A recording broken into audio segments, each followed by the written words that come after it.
Tau mai te Māori, haumie, huie, taikie. And a whakawhauki that we'd like to have in mind throughout this session is toitu te marae o tāne, toitu te marae o Tangaroa, toitu te iwi. Protect and strengthen the land and sea, and they will protect and strengthen the people. So, kia ora koutou katoa, no mai haere mai, welcome to our session today. The United Nations General Assembly declared the 2021 to 2030 decade as the decade of ocean science for sustainable development and the decade of ecosystems restoration, with the objective to spark collaborative action across all areas of society and solve global challenges through science, technology, and innovation. So the United Nations Association of New Zealand, Te Rupu Whakakotahi Whenua o Aotearoa, our Wellington and Auckland branches, our aim was to share local conservation action across New Zealand and facilitate dialogue with decision makers to drive policy development, mobilise resources, and encourage influences across all sectors to be able to participate and enable positive change. So in this session, we will hear from community groups and practitioners who are working towards reversing the decline of the marine ecosystems in the Hauraki Gulf, Tīkapa Moana. And I'll pass on now to Nicole Miller, who will be facilitating the event. Nicole is the chair of the Friends of Taputeranga Marine Reserve Trust and the president of the Wellington Underwater Club. Nicole designs marine citizen science projects and uses immersive technology and visual storytelling to connect people to their local marine environment. So over to you, Nicole. Kia ora. Kia ora, and thank you very much, Natalie. I'll get straight into it because we've got a lot to talk today about the Hauraki Gulf and make a bit more noise for the noises. Just to set the scene a little bit, I'll just introduce the Hauraki Gulf and the Noises project a little bit and the speakers, and then we go straight into our discussion. Auckland is surrounded by ocean and islands. More than 500,000 sailboat and yachts are anchored and moored at marinas within the city. The Hauraki Gulf, Tīkapa Moana, stretches far beyond the city and Auckland's east coast, the Waitemata Harbour and the Firth of Thames. Tīkapa Moana includes diverse coastlines and marine habitats, extending almost as far south as Waihi Beach and past the Mokuhino Islands in the north. It's a big stretch of ocean and home to amazing marine life, even oceanic manta rays and a resident population of whales. It is a place that is valued by many, but at the same time is under pressure. Tīkapa Moana was designated a marine park over 20 years ago, and the regularly published Hauraki Gulf reports produced by the Hauraki Gulf Forum paint a bleak picture of its state. We have lost 67% of our seabirds and 83% of snapper, taken about equally by commercial and recreational fishers. Crayfish, the New Zealand rock lobster, is now functionally extinct. There's increasing awareness about the state of the Hauraki Gulf in the public, held by the Seasick TV series and coverage in magazines like New Zealand Geographic. The Noises are a small group of islands in the middle of the Hauraki Gulf. They are pest-free, which could be a topic for a completely other talk. And they are home to many native birds, seabirds, terrestrial species such as geckos and wetapunga. The Noises are surrounded by a mix of clear outer Hauraki Gulf waters and more turbid inner Gulf waters, creating an unusual mix of ecosystems. In effect, the Noises are like the outer islands, but located within the inner Hauraki Gulf.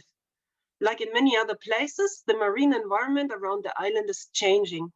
I welcome our speakers today to tell us more about the changes and how the community has come together, supported by marine scientists and experts to make a change. So I'm very pleased to be introducing our speakers today. We have Sue Neureuter, who is a trustee of the Noises Charitable Trust and a spokesperson for the Noises Marine Restoration Project. Her family has been custodians of the Noises Group of Islands since 1933.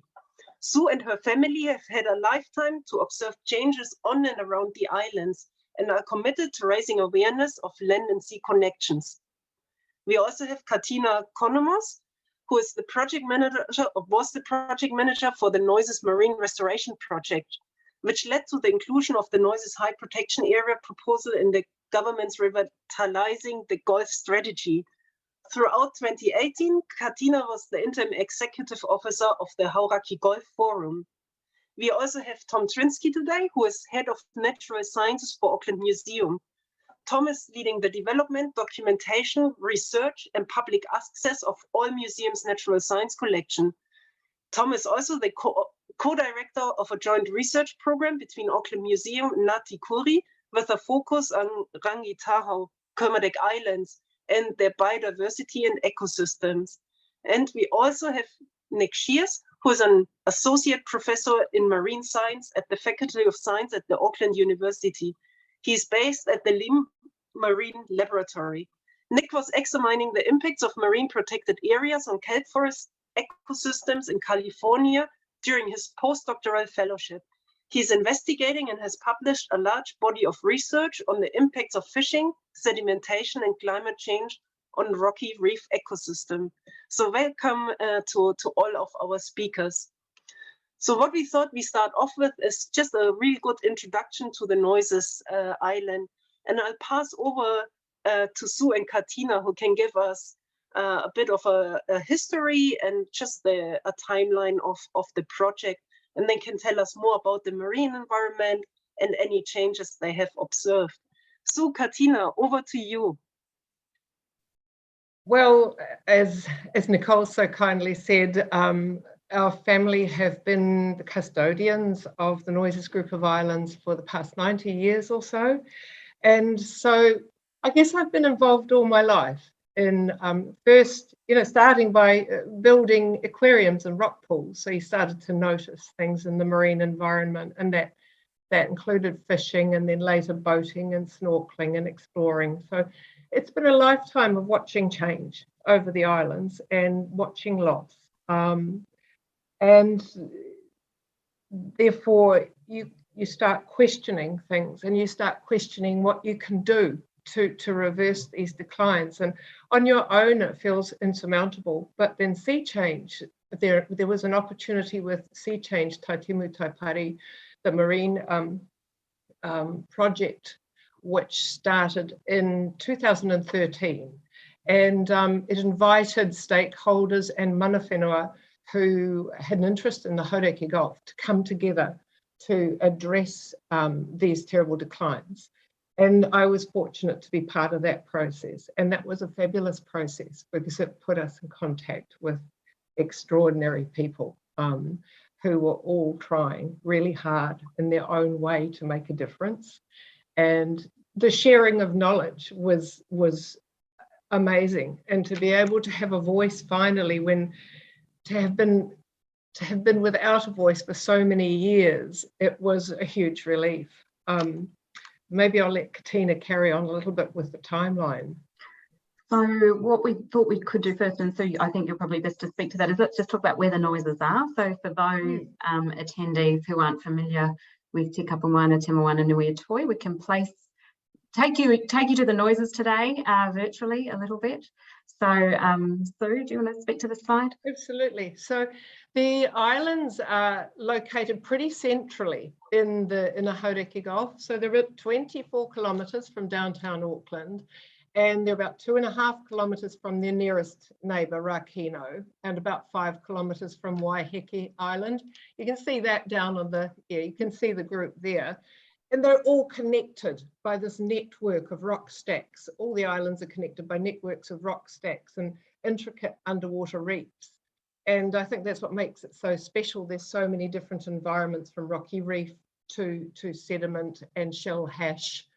And you can see, it's the largest island in the group. That's Otata. We've got a small batch on the southern end of the island, which is the end sticking up on our right, top right-hand screen. You can see there what it looks like today, which is a lot of clear areas, which once upon a time would have all been dark in the water because it would have all been kelp forest. Even in that shallow area, there was a lot more kelp around all the rocky reefs there and the fringing reefs. And I guess given today's presentation or purpose was around understanding the purpose of or the value of community action, we're not, we could spend a whole hour talking about the sort of attributes of the noises themselves, but we thought we'd shift a little bit to the project, the Marine Restoration Project, and how that came about, because there might be something in that for others to learn from. For us, the conversation, if you like, Nick, Tom, Sue and I had known one another previously, and we came together informally firstly with a group of other colleagues and associates, if you like, to discuss how we could purposefully advance a marine protection project for the noises. How do we put this, turn this from talking into reality? So it was an informal collaboration to start with, and then it shifted into a formal relationship between Tamaki Paengahira, Auckland Museum, the University of Auckland, and the Noises Trust, so that Sue's family. And broadly speaking, the work that we did as a collective group, and Nick and Tom will probably unpack elements of this in more detail. We firstly, when we gathered, we acknowledged that we needed to build enduring relationships with mana whenua and iwi to even be having this conversation, and with mana whenua and iwi contemplate what an appropriate form of protection would be for the island group. And very quickly in those conversations, we learned that the existing forms of protection weren't appropriate for use in this instance. So our project sort of then shifted to advocacy toward government and building a case for marine protection and a case for more appropriate marine protection tools in our legislation. So part of how we have done that over the last sort of 18 months to 2 years was building the science knowledge and building relationships and whakawhanaungatanga. So I think one of the values of the Noises kaupapa was we had credibility both in terms of the islands themselves, them being predator free and having a history of science, a rich science there, but also building a credible science picture as well to enable that government advocacy. So that's just a super quick overview of the planks of work there. I've got some photos we can quickly just step through to give you a sense of what that looks like as well, just on the island, so you can get to see a little bit of this in action. And I think Kelsey's on the attendees list today.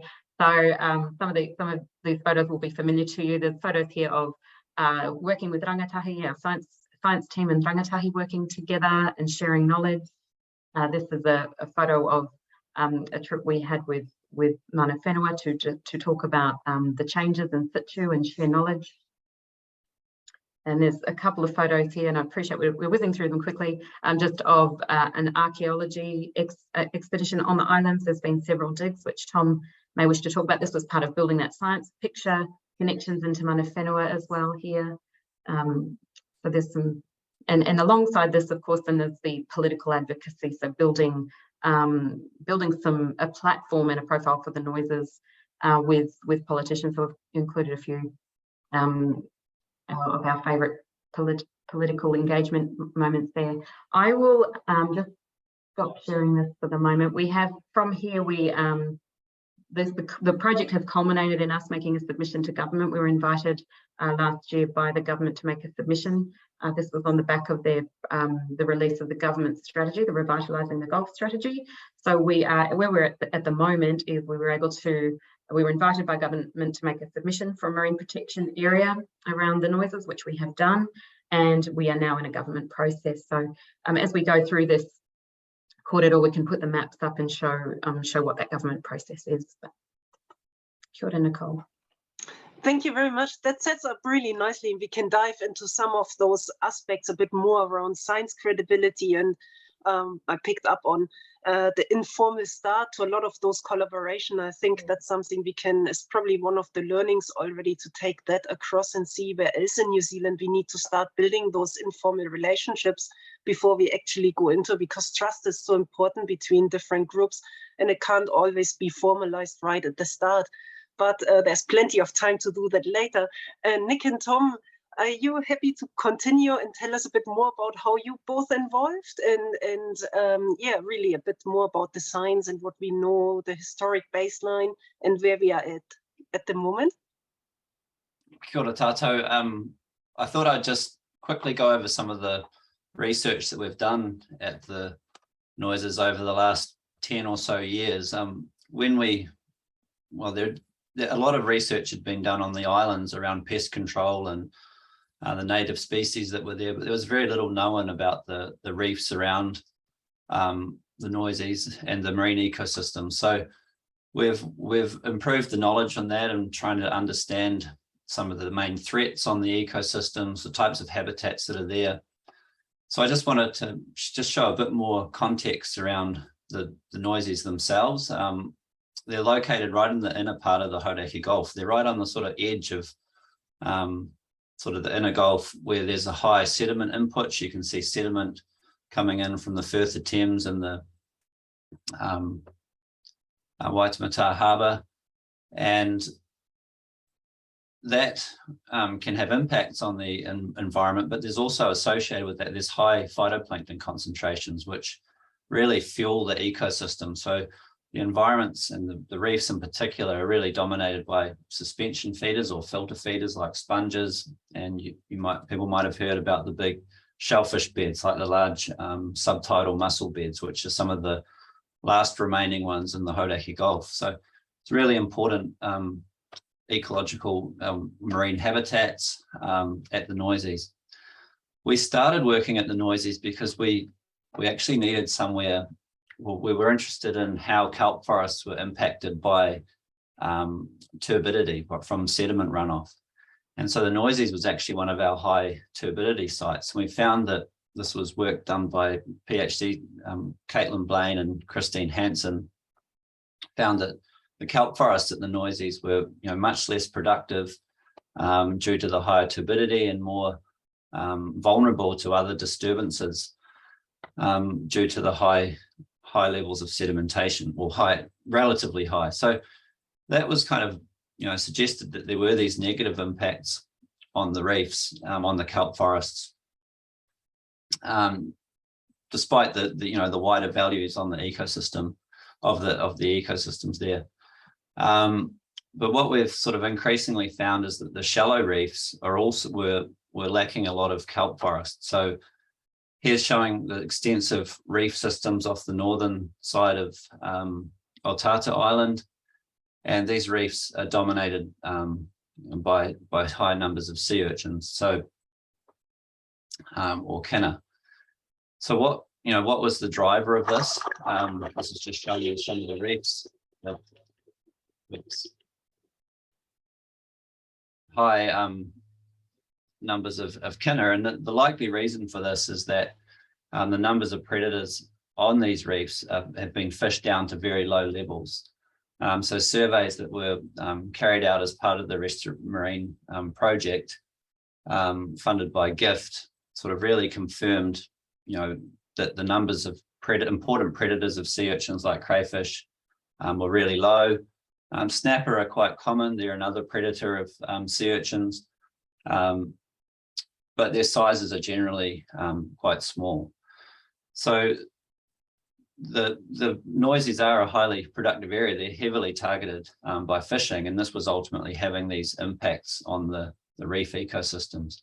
So we've been able to demonstrate how the amount of kinnibarrens have increased over time. So this is a mapping study that was done by Lisa Dartnell, showed that in the 70s, about 24% of the reef that was mapped from aerial imagery was urchin barren or kinnibarren, whereas now about 50% of the shallow reefs around the Noises are dominated by kinnibarren. So these changes and patterns sort of really show how the Noises have been impacted by a long history of fishing. And so now we're really trying to think about, well, how can they be restored? How can we improve the environment? So this leads to a current project that we've been working on, funded by GIFT, and working closely with mana whenua. And this is part of Kelsey Miller's PhD project, looking at how whether sea urchin removal can promote kelp forest recovery. So there's a number of stresses at the noises that could be impacting the reefs. And the question really here is it the kina that are the main reason why there's no kelp on these reefs, or are there other factors like sediment? So what Kelsey and a team of divers did was remove sea urchins from about 2 hectares of reef on the northern side of Otata, as well as at 3 other locations in the Hauraki Gulf. So these removals were done in January 2021. And the results have really been quite surprising in terms of the rate at which seaweeds have been able to recover naturally in those areas once the sea urchins have been removed. So these marine systems have a high connectivity. They're really good at recovering once you sort of remove the stresses that are limiting them. And so this is showing you high numbers of kelp, juvenile kelps that have come into the removal areas within a year. Just the last couple of slides here. This is showing some of the reef that was previously urchin barren in January last year, and now this is in April this year, showing really high numbers of kelp that's recruited in and growing within these removal areas. So it provides us sort of a positive result in that it clearly demonstrates that kina are the main factor limiting kelp from these reefs, and really shows that if we can protect the predators of these of kina, allow the predators to recover, then they can actually play their role in sort of maintaining a healthy and resilient ecosystem. So that's what I guess the hope would be with the protection measures that have been proposed, that they'll allow the predators to recover and over time allow a more healthy and resilient ecosystem. So if you want to add on to that, Tom?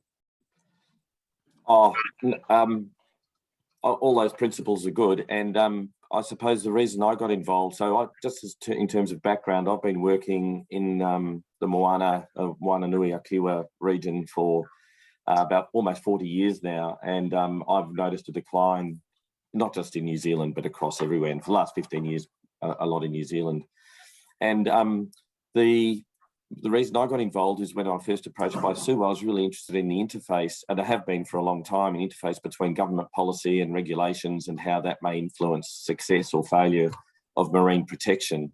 And there's examples of both, depending on how the trajectory that policy or regulation goes. What I've grown to understand over my career is it's not enough to present the science and the evidence that could restore or help ecosystems recover on their own. That it requires engagement with a large group of stakeholders, because whenever any change is proposed, there's always a lot of resistance from either lobby groups or individuals and powerful interests as well, whether they're commercial or otherwise. So the project that when the Norota family approached the museum to participate was quite exciting in that there was a real commitment to engage broadly with stakeholders to try to influence government policy and regulation. And I saw that as a much clearer path to avoid that knee-jerk reaction to resist change. And so far, so good, but we've still got a way to go, and hopefully we can help the ecosystem to restore itself, not have to do active management like removing kina, which is almost an impossible task anyway, because it's actually not dealing with the cause, it's dealing with the symptom that we're seeing of the deteriorated marine environment. So that's sort of my 2 cents of how I can contribute in this.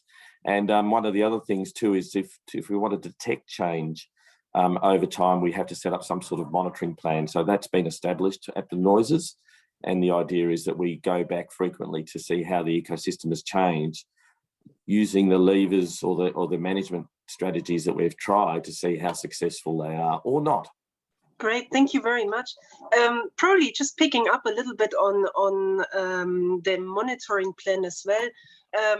How did the engagement between the scientists, the expert, and the community sort of evolve over the time of the project? We're looking at community action.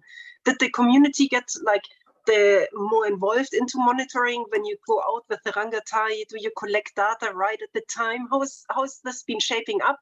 And what have both sides learned about the process as well? So both the community as well as the scientists, how did you sort of, develop over time and the relationship over time?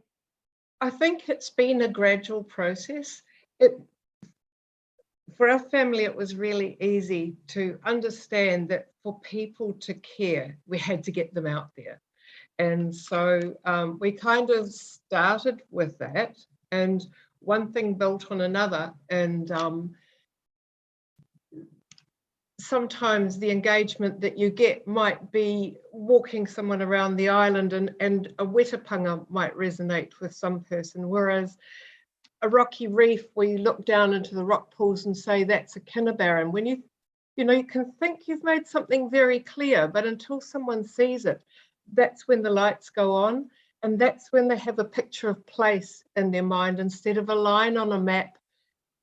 If they're having these discussions in a room in Wellington, it's so much more useful to be able to have that discussion thinking, oh yeah, I remember that. Oh, do you remember when you saw that? And they become vested in something. So it's the same with community. When we come out there, we want them above everything else to have had a fantastic day, to think this is a special place.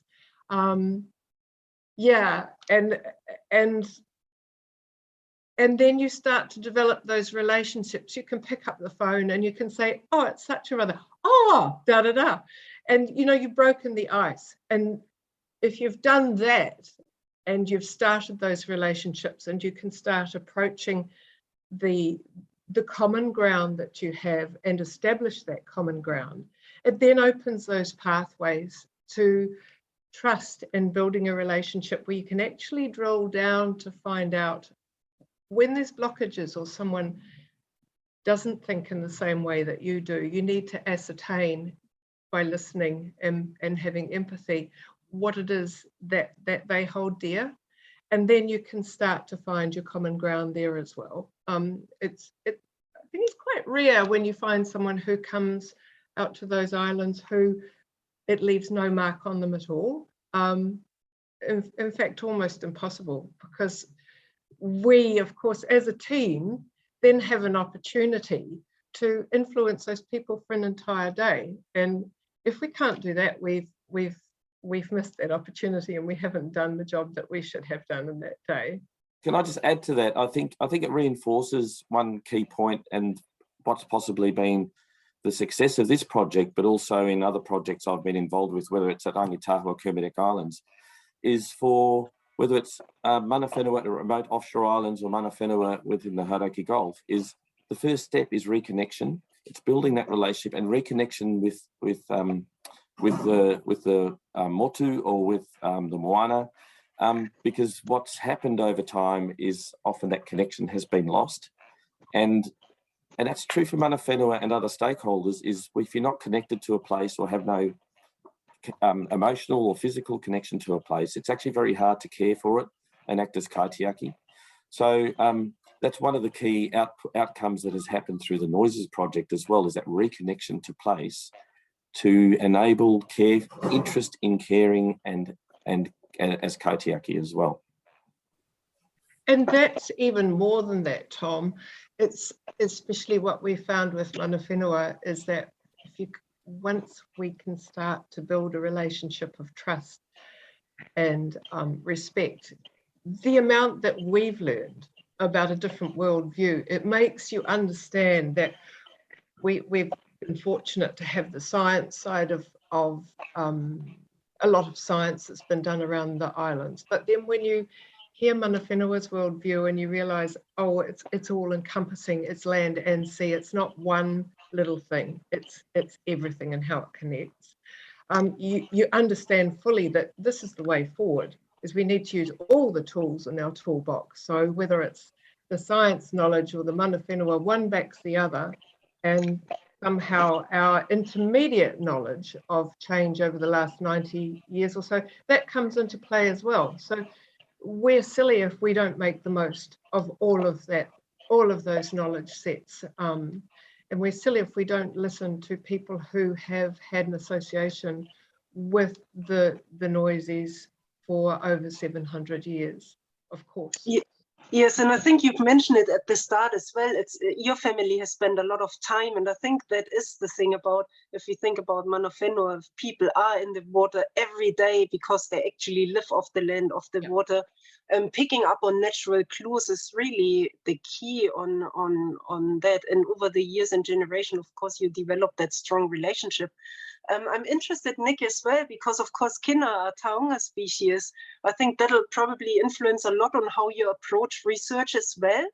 It's obviously a real challenge with kina being a taonga, but also potentially a pest, like becoming so abundant that they're impacting the ecosystem, and them that themselves aren't good as kai. They're small and skinny. So that's where working with mana whenua has been really important and really rewarding as well, showing, none of us are encouraging anyone to go out there and smash kina, but seeing that,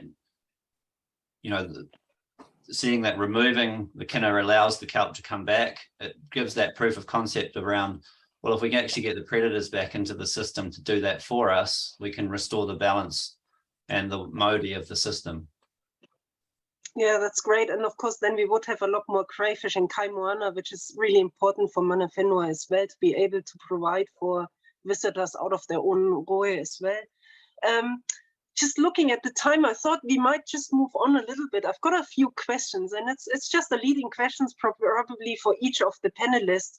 And then, of course, everybody could chip in a little bit more, and we can dive into some of the aspects we haven't quite explored yet. And I was quite keen to hear from Katina, because it's been out there as I found that really great, engaging the way, making noises for the noises as a way to advocate for the noises. So Katina, how important really is it with just diving more into the importance of stakeholder engagement across all different levels? Do you want to dive into that for us a bit more? Yeah, sure, Nicole. Kia ora. The noises, the name does lend itself to some, some snappy uses. But for us, early on in our work, we realised that whilst the noises might be known to a small number of people, they weren't widely known. And we were challenged somewhat by the environment. Also, whilst Sue talked about, hosting manuhiri at the islands, it's also not an environment where a lot of people can come and see it. The islands are small and they are fragile, so it is our ability to engage large groups of people is limited by the islands themselves. So we can't have hundreds of people tramping over the fragile environments. But nonetheless, so for us, I guess part of that was being very targeted in our stakeholder relationships and stakeholder engagement trips. And we were fortunate that we had funding from GIFT and Pew to enable these engagement trips to occur as well. So Sue has touched on a number of the mana whenua and rangatahi trips, but we were quite deliberate about targeting people who we felt could influence government policy, or also who might be able to help build conversations within their communities. So there were a number of trips that we ran with boating clubs, for example. So the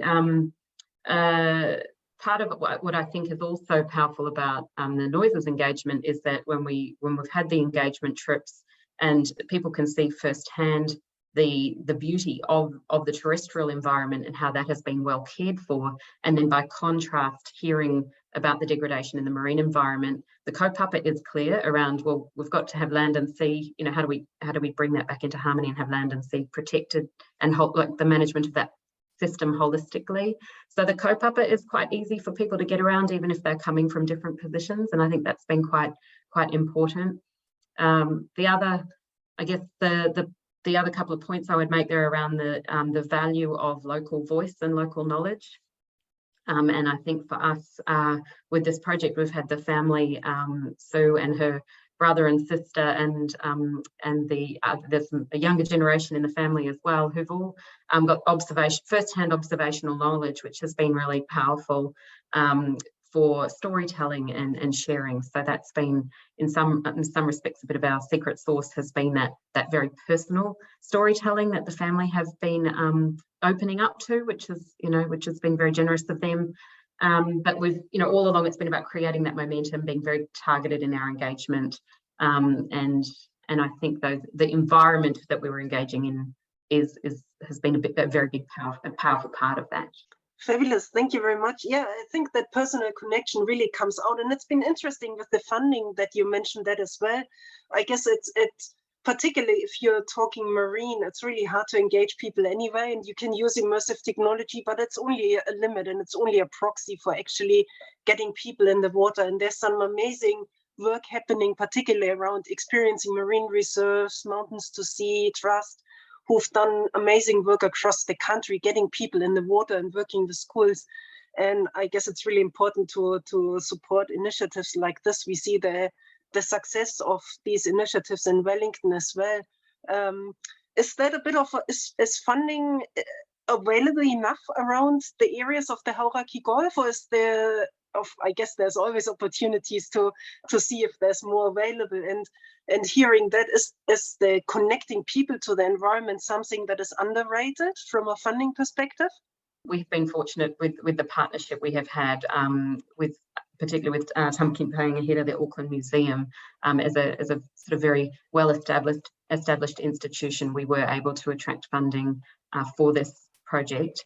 I think for us, I think with our project, it's fair to say funding wasn't a barrier for us, which was fortunate.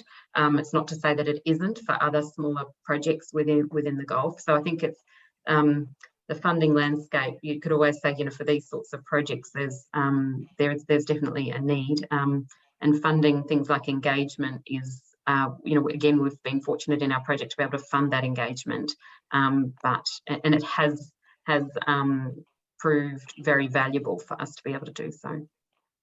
Fabulous. Yeah, it's great to hear, because it is a bit of a tricky one in other places as well. If we go outside, particularly outside of the Hauraki Gulf and up north. Looking at a little bit of a different aspect around restoration methods, and it's been super cool to see the success. I've personally seen decline, what can happen in Wellington over that period of what you said, Nick, and it gives me hope.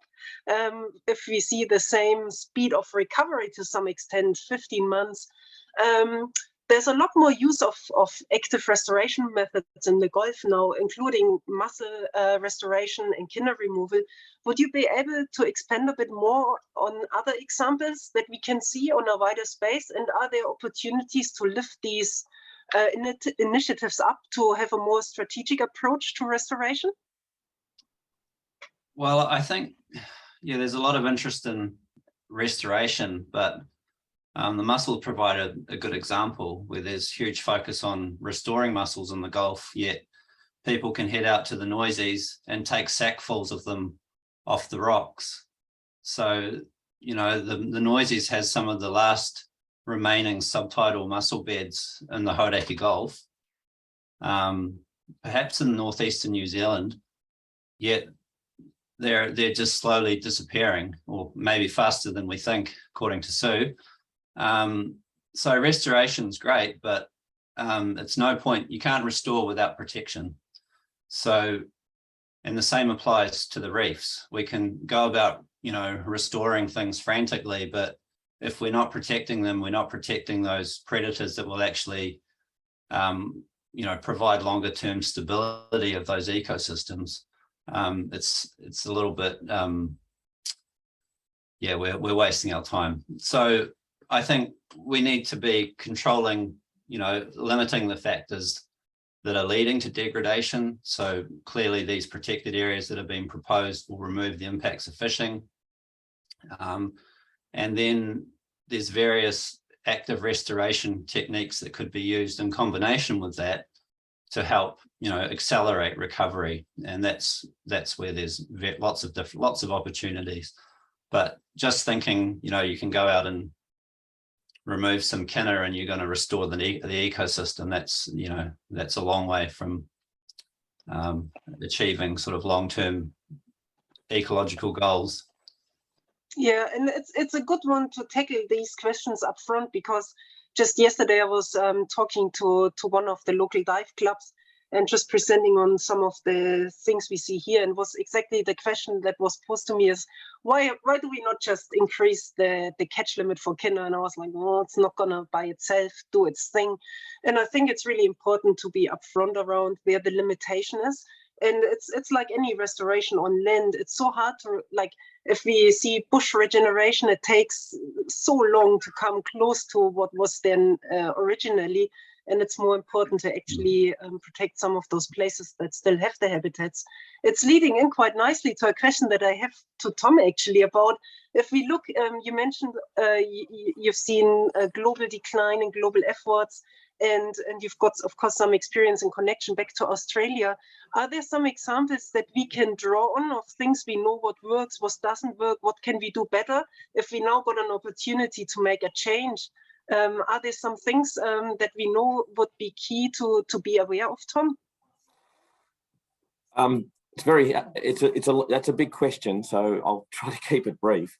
But before I go on to that, I just want to sort of, for a perspective for some of our audience, is that the Hauraki Gulf used to have thousands of hectares of natural mussel beds, and you know, try to restore even a few hectares is a huge cost and a huge amount of resource effort, and not always successful, partially because there's such a heavy sediment load, it's hard for those reefs to re-establish.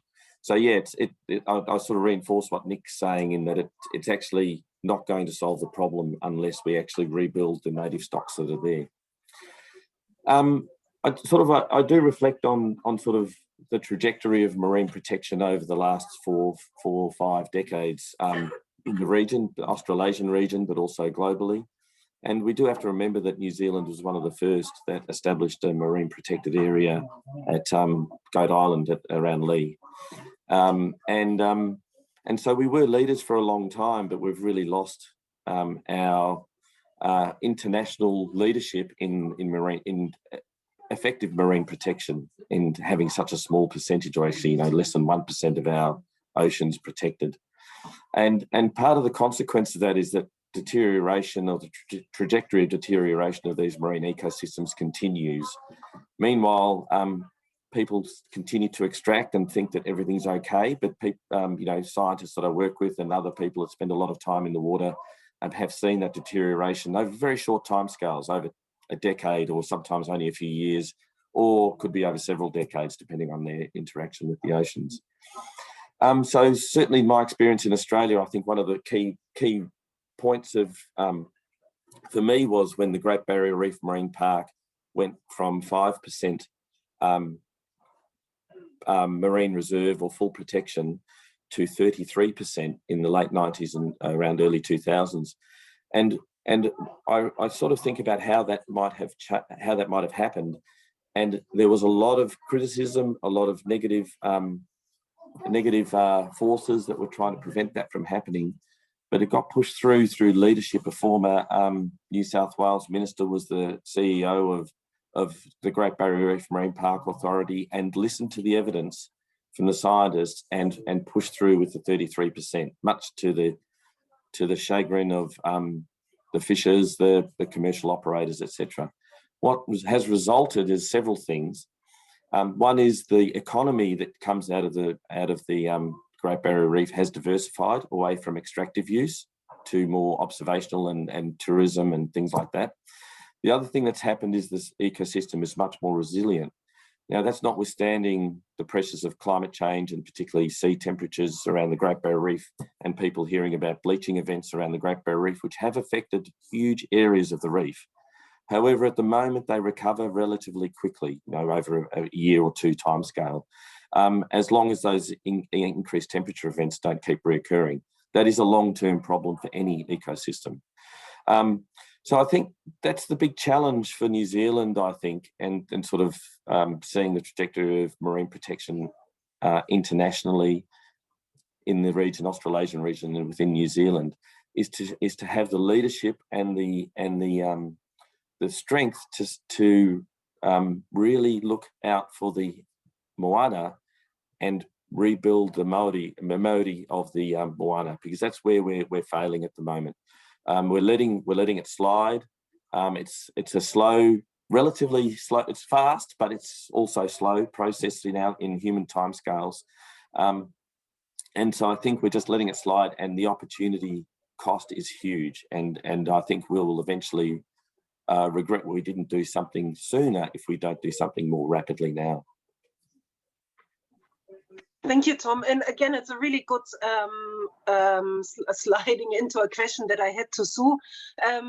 Your family has been involved for decades, and you can see, of course, the difference that your impact make positive on land as well now.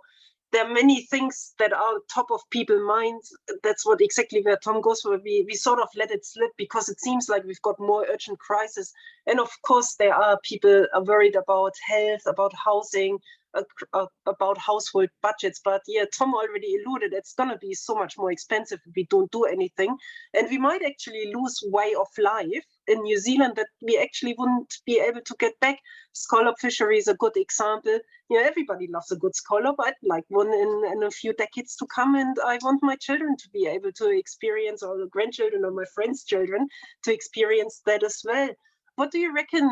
Do you have any ideas about how we could cut through some of those distractions as well? Because the distractions, the priority, and really get it into people's minds. So what I think I've learned is that I'm in a very privileged position to be able to put my attention into this.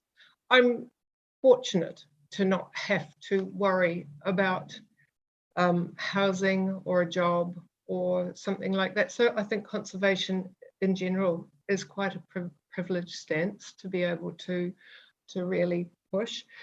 But marine conservation is much more about relationships. And if we concentrate on those relationships and the ability to listen to other people's concerns, because I think we all have this innate human fear of change or fear of loss, or what we perceive as loss. So the people who may be more likely to push back against marine protection aren't necessarily hearing the same messages that we're all listening to, or that we have the luxury of being able to discuss amongst ourselves. So how you talk to someone and how you acknowledge their concerns is what then brings you to the next step in being able to share some of yours. And in doing so, you can find that common ground. And if you have something that's really insurmountable, well, maybe there's a way of compromising. But which is why I think with the work we're doing, we're trying to get away from the Marine Reserves Act, because that's dated and there are much better ways that can incrementally bring people on a journey, rather than cutting them off at the knees in the very first sentence, which is this perception of something being locked up or them being closed out of it. And in the future, if we want to be good kaitiaki, we need not to be closed out of it, but we need to be embraced and brought into these areas. Mana whenua know that really well. We need to figure out how we can support mana whenua-led initiatives and embrace that knowledge. We need to figure out how we can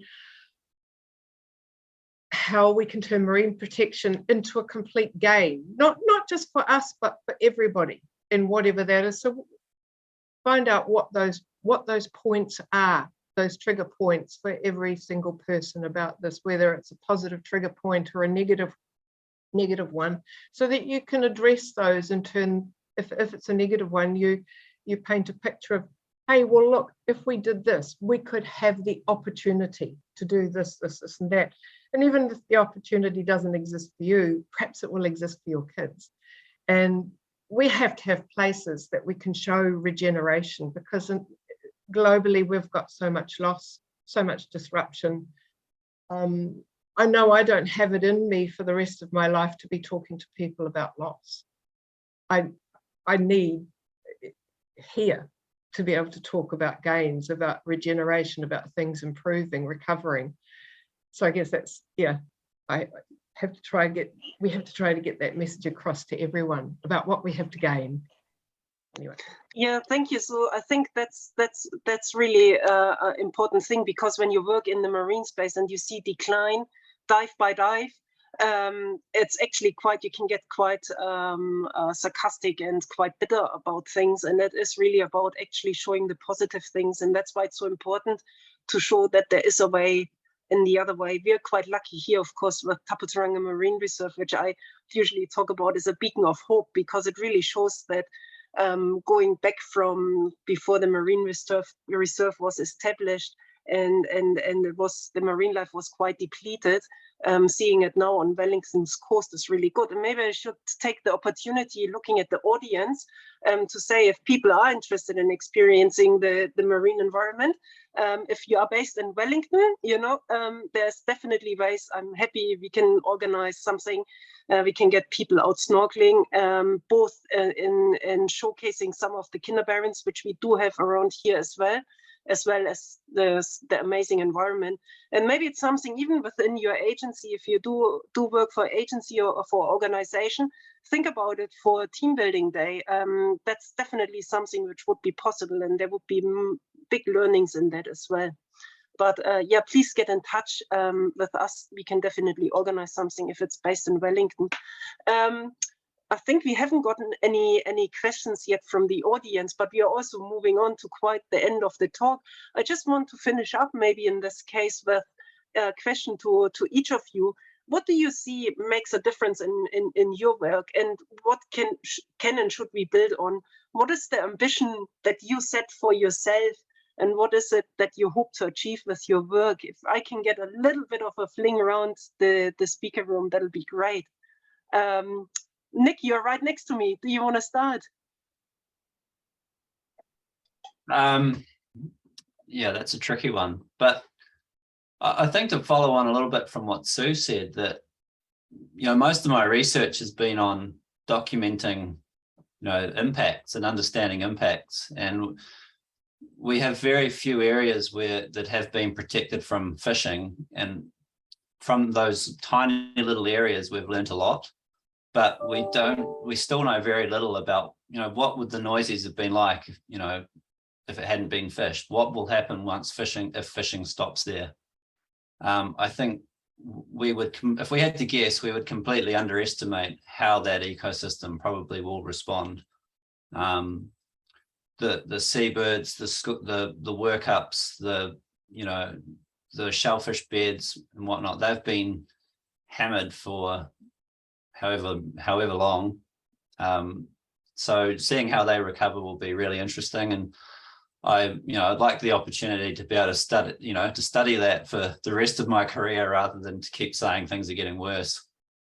Yeah, I mean, I'm a bit like Nick. In my career, I've seen what used to be pristine turn into pretty deteriorated environments, and it can get quite depressing. I think you have to have an inkling of hope to keep going. And we all hope that we will see a change in the trajectory over a fairly short time frame, in the next few years, hopefully, but certainly in the next decade. So I just want to reflect also that kinderbarons on their own aren't bad. They are actually a natural component in Rangitahua Kermadec Islands, which are relatively pristine islands. We don't have the same species of kinner there, but there are other urchins that form barons, but they're fairly small. And they're not major they're small in scale rather, and so they don't dominate the ecosystem. What we've seen in the Hauraki Gulf is that domination of the ecosystem. So I think the challenge I see is encouraging government and also other leaders to take a leadership role in improving the state of our marine environment through protection tools, but also fisheries management tools. There's a whole range of actions that need to be taken, and it's all has to be synchronized and coordinated to reduce the impacts and help the ecosystem recover on its own.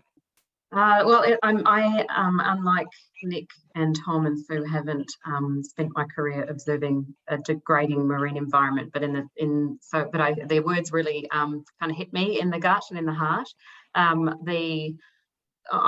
can only, and that's partly why I'm in this project, is because I actually met a seabird on Otata several years ago. So for me, though, it has been a real lesson in conservation projects are hard. The milestones are hard to see. And even though, we could sit here and say it's fantastic, the government's picked up the noises proposal, and that is a milestone for our kaupapa, but it's a line on a map in a government proposal at this point in time. And, until that sort of becomes a reality, and then there's the regeneration after that. So they are very long intergenerational projects. And for that, for me personally, it's been about focusing on a deliberate, positive and hopeful mindset, as Tom alluded to as well, and sort of not letting these conditions of degradation determine our mindset and our hope. So, and that's where the team has been really valuable as well. We were able to sort of prop one another up and ride that journey together. Yeah. That's great. Thank you, Katina. And Sue, how can people get involved now where we've got all the energy focused on positive impact? Well, they could certainly take a look at our website, www.thenoises.nz, and sign up for our newsletter so that they're kept up to date with knowledge. We have Instagram and Facebook. And Katina is amazing at putting things out to call people to action. May I just say what I would love to see in the future is an acknowledgement in legislation of those land-sea connections, that we stop protecting little pockets of things and we look at how they influence a bigger picture and how that bigger picture has an influence on those little pockets. Because until we do that, we can protect an island or a marine ecosystem, but if they're not joined up, then you may be a predator-free island. But if you don't have the seabirds to bring the nutrients to the island will never be what it could be.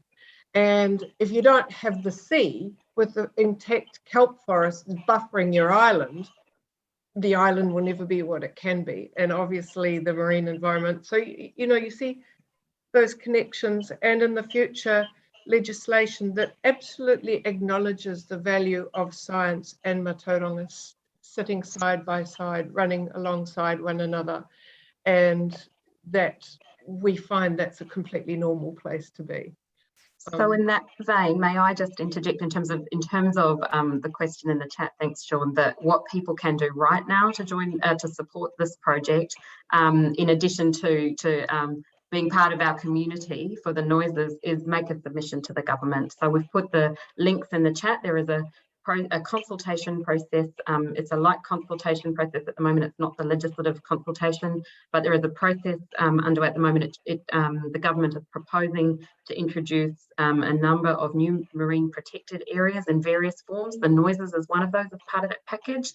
So please take the time to have a look at the consultation proposal and make a submission in support of that, and give the government the social license it requires to take this work forward into legislative processes. Yeah, thank you so much. And I think this is really a good place to wrap up the conversation. It's been amazing to have your the discussion and be in the same virtual room with you. It's been really good. I learned a lot, and I think it is really, if we look at what the lessons learned, there's so much to do still in this relationship and the connectedness, not just in between the ecosystem and looking at it as sort of like from a seabird's eye view to look under the waves, but it's also the connection in between people that is happening on the ground. And I guess it's really a timely reminder that it's actually now time for government agencies to step up and get a coordinated approach underway to actually support what is happening on the ground already. Thank you so much to our speakers. I'll pass over back to Natalie to close off the event. And yeah, thank you very much.